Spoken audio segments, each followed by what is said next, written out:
Cześć, witajcie. W tym odcinku mam dla Was taki mały miszmasz na temat symulowanej rzeczywistości. Oczywiście tylko dla pasjonatów Matrixa. Wielu z Was obserwuje tag NTV, ale jeżeli ktoś z Was tego nie robi, a interesuje się naszymi tematami symulacyjnymi, to tam właśnie panowie rozmawiali ostatnio. Wydaje mi się, ja przynajmniej swoimi oczami widzę to w ten sposób, że następuje jakieś rozdwojenie świadomości. W tej chwili chodzi o to, żeby podzielić ludzi na tych, którzy są przydatni, na tych, którzy są nieprzydatni. Myślę, że obaj reprezentujemy ten sam pogląd, że funkcjonujemy w holograficznej rzeczywistości, więc jakiś to problem wygrać w nowej holograficznej rzeczywistości historię, która wygląda zupełnie inaczej niż ta, którą dzisiaj znam. Nawet z całymi procesami dowodowymi. Więc jaki problem to? A teraz króciutko, świeżuteńki wykład o świadomości. Profesor Enilset, który napisał książkę Bycie tobą. Otóż nadal nic konkretnego o świadomości nie wiadomo. Puszczę Wam tylko malutkie fragmenciczki. Thank you, everyone. Thank you, Martin. Thank you for coming. Nice to be back in a really full lecture theatre after the last 18 months or so. Now, this morning, you all did something which was sort of fundamental to the nature of the human condition. You made a transition from being unconscious into being conscious. And we do this every single day when we wake up. And yet, we don't really know what that means. We don't really understand what the transition from unconsciousness to consciousness how that actually transpires. Consciousness is, of course, one of the sort of central ideas that has been driving at least Western thought for the last several thousand years. I'm just going to quote from the speaker tonight. This was said by a leading psychologist from Cambridge when he went to become an undergraduate there in 1989. He said, "Consciousness is a fascinating but elusive phenomenon. It is impossible to specify what it is, what it does, or why it evolved. Nothing worth reading has been written on it." Thank you for coming. Professor Anil Seth, he's a professor of cognitive and computational neuroscience at the University of Sussex, has written this fantastic book called Being You, which I think is destined to really be a classic. Anil, it really is one of the clearest thinkers fusing philosophy and neuroscience and computational models to try and really get at what has been described as the hard problem of consciousness, what it is to be us. Link do całego wykładu macie pod spodem, ale nie trzeba tego słuchać i oglądać. Ludzkość nadal nie ma bladego pojęcia, czym świadomość jest. Teraz będzie profesor Donald Hoffman, którego bardzo dobrze znacie, też tylko małą chwilkę. So what this means about our perceptions of space and time and the physical world is, as Chetan said, that the physical world as we perceive it is not the truth. It's a fiction that we create to stay alive long enough to reproduce. So this bothered Einstein when he was looking at the quantum mechanics. He said, this is Abraham Pace in 1979, talking with Einstein. He said, Einstein never ceased to ponder the meaning of the quantum theory. We often discussed his notions on objective reality. I recall that during one walk, Einstein suddenly stopped, turned to me and asked whether I really believe that the moon exists only when I look at it. And the point of view of this interface theory is you create objects on the fly. They are not symbols of truth. They are your current symbol about fitness information.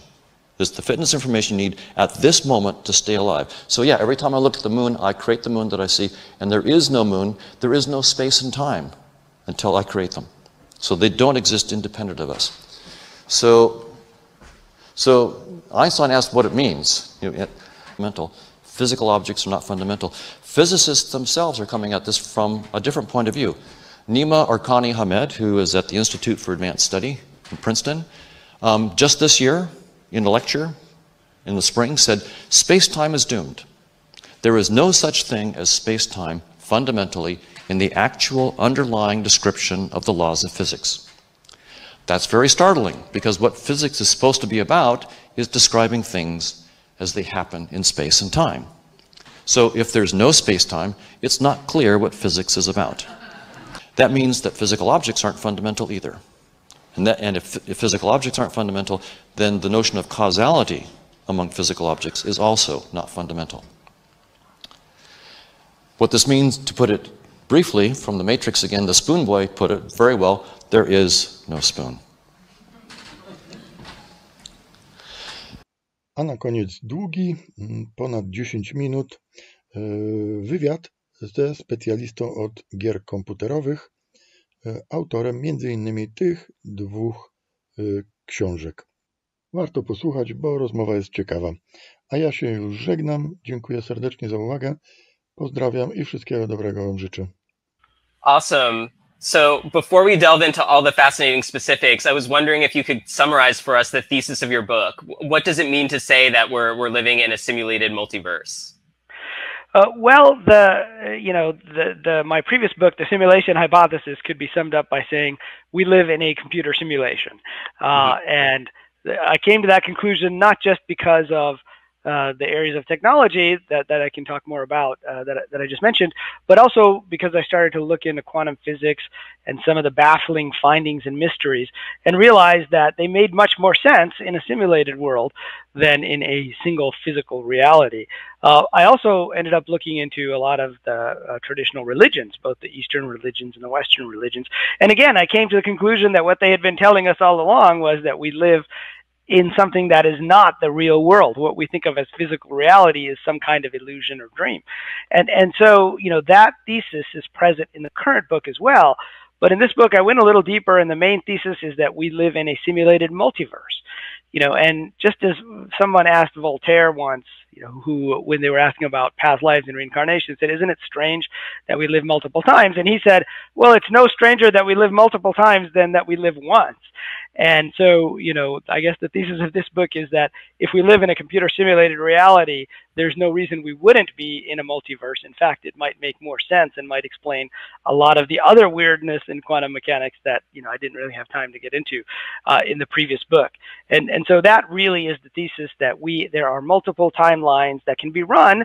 You can run, start, and stop a simulation pretty easily. Right. So speaking of simulated consciousness, do you feel that we'll need to achieve artificial general intelligence, AGI, to get to that simulation point? And if so, do you have a sense of how far away you think we are right now? But when I talk about simulation theory, I like to make a distinction between 2 versions of the simulation hypothesis. And I think it's kind of relevant to your question and the idea of AGI. And so I like to think of it as the NPC version of the simulation hypothesis, where you have a computer-generated simulation, but everyone within that simulation is just an NPC, right? They have a kind of consciousness within the simulation, but they don't exist outside of the simulation. A good example would be if you want to use the Matrix as an example, you have Agent Smith, or the more recent movie Free Guy, right, where Ryan Reynolds played an NPC who was running the same events over and over again, which ties, more to this multiverse idea and the work of Philip K. Dick, which I will definitely talk about in a moment. But the other side of the coin is the RPG version, or the role-playing game version. And in that version, which is closer to our video games, we actually exist outside of the simulation, and then we have an avatar inside the simulation. And if you think of the word avatar, where does it come from? Well, it was used in modern video games for the first time in the 80s by a group out of Lucasfilm. They were making Star Wars and other games. So LucasArts was their video game company. But really, it's an old Sanskrit word that means to descend, right? And so we have this idea that we are descending from outside the world into this digital identity that's there. And so that's the RPG version, where we are PCs, or player characters. Now, it turns out these are not mutually exclusive, right? I mean, you can have NPCs in a video game, and you can have PCs in a video game. In fact, we do it all the time, right? So you think if we're living in a simulation, it's more likely an RPG simulation than an NPC simulation? Or maybe, the technology that created the simulation is so far ahead of us that it could be either way. Yeah, I actually think it's a combination, right? So when most academics talk about being in a simulation, they're talking about the NPC version primarily, right? But I think the RPG version is actually quite interesting, because people will say, well, who's outside the simulation? Who's running it, right?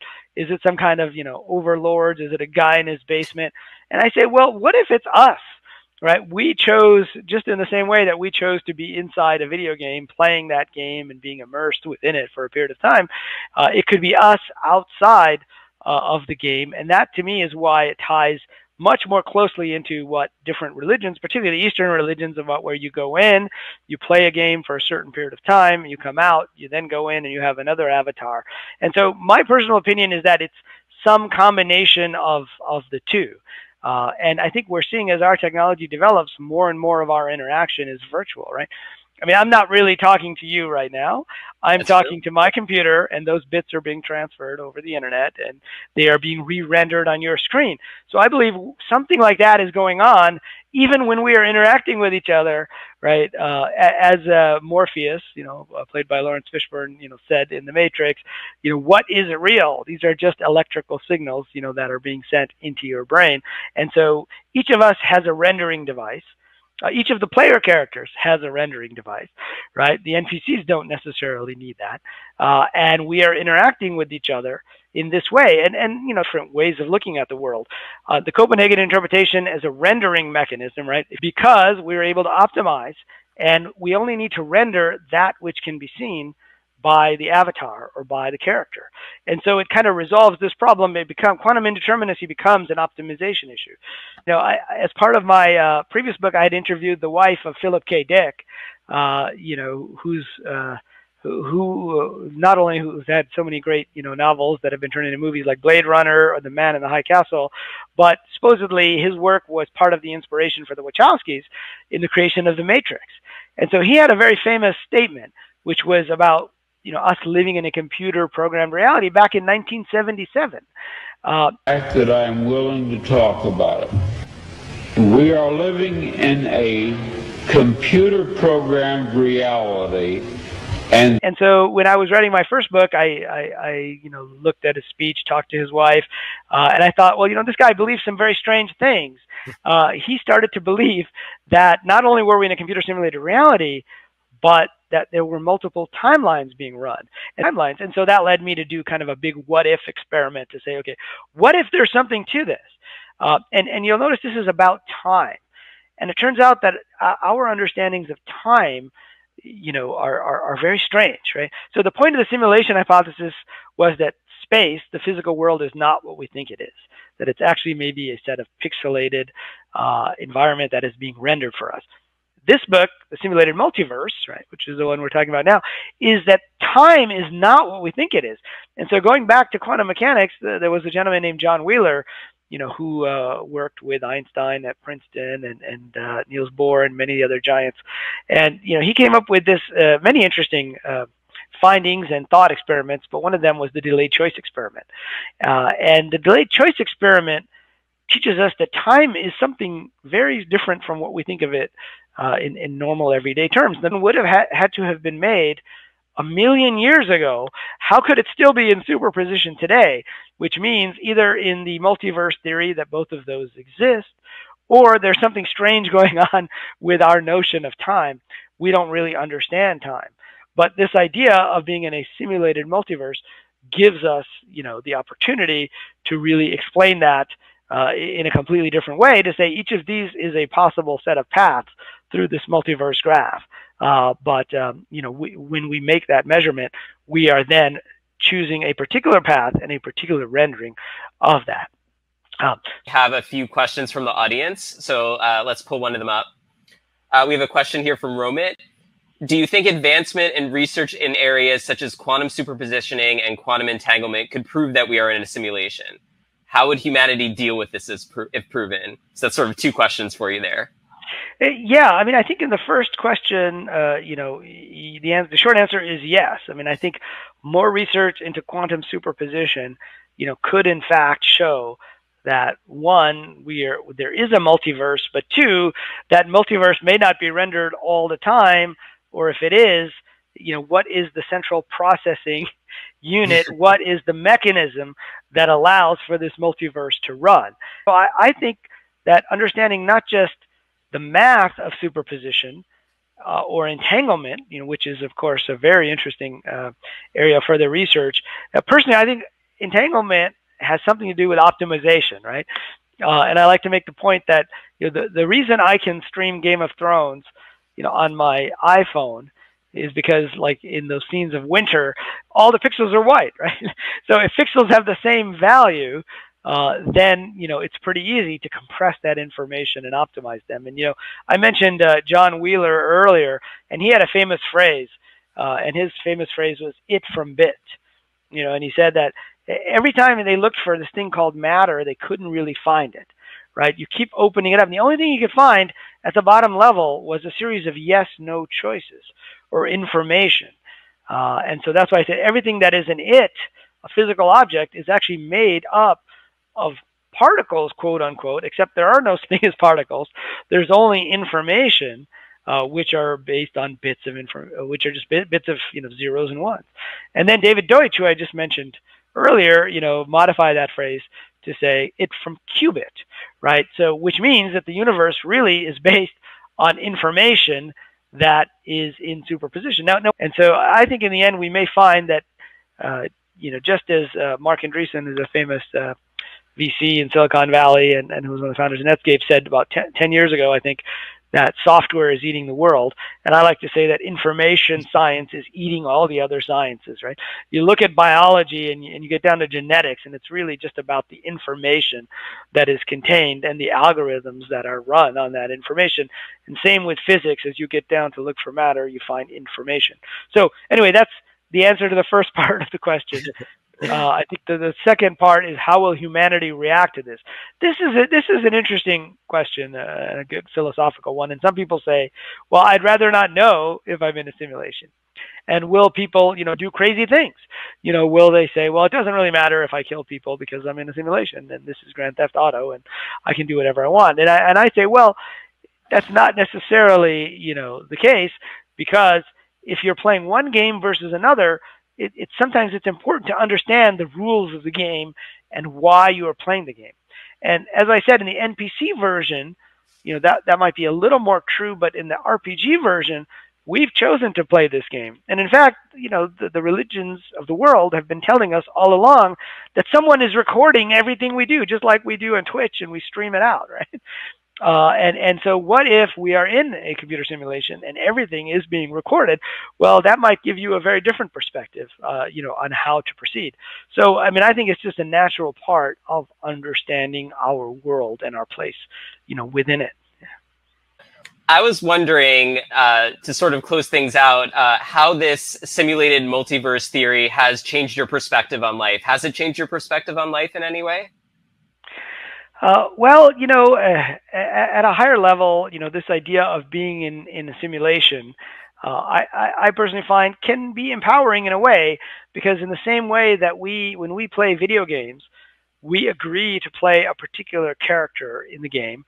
And, we might choose, if you think of the old Dungeons and Dragons character sheets, you might choose to be a wizard or a thief or a barbarian, and you have different attributes. And I believe we all come into this life with different strengths and weaknesses and different, proclivities and inclinations. There are things that we like. I like writing. Somebody else, might like making podcasts or whatever the case is. But, the way video games work is we have quests and achievements. And video games wouldn't be any fun if there weren't difficulties, right, in the game. And so, I think it can give us a better perspective that when we face challenges in our lives, which as we get older, we realize we all do face many different kinds of challenges. One way is to say, oh, why me, or this sucks, or it doesn't matter, none of this means anything. Another way is to say, perhaps we as a character chose some of these challenges as achievements or quests that we have to overcome. It's a very different kind of video game than the type we create, the quests and the achievements. But so that changed my perspective a little bit on how we view life. And what happens if you don't make an achievement or quest? Well, you can go back and do it again. And so this gets into this idea that we can run things multiple times. And then the other perspective, getting back to what I was talking about in the last example of that science fiction novel, is what if we had made different choices? There's always that nagging what if. What if I had gone to a different university, or if you had married someone different, or lived in a different city, or chosen a different profession. And we all have these nagging, questions, would that be better or not? And now, after writing the simulated multiverse essay, relax. There's already a part of you that's done that, been there, done that. And for whatever reason, if we follow the core loop, you've chosen to be in this particular reality at the current moment. But that doesn't mean you didn't get to have those other experiences as well.